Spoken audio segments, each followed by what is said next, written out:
தமிழக வெற்றிக் கழகத்தின் தலைவரும் நடிகருமான விஜய் நேற்று தன்னுடைய பிறந்த நாளை கொண்டாடினார். நடிகர் விஜயின் பிறந்த நாளை அந்த கட்சியின் தொண்டர்களும் ரசிகர்களும் வெகு விமர்சனையாக பல்வேறு இடங்களில் கொண்டாடினார்கள். அந்த வகையில் கிருஷ்ணகிரி மாவட்டம் கீழ்புதூர் பகுதியில் கட்சி நிர்வாகிகள் நடிகர் விஜயின் பிறந்தநாள் கொண்டாட்டத்தில் ஈடுபட்டார்கள்.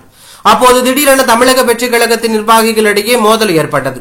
நகர செயலாளர் சசிகுமாருக்கும் கிளை தலைவர் நாகராஜுக்கும் இடையே மோதல் ஏற்பட்ட நிலையில் பட்டாக்கத்தியுடன் அவர்கள் வாக்குவாதத்தில் ஈடுபட்டு சண்டை போட்டார்கள்.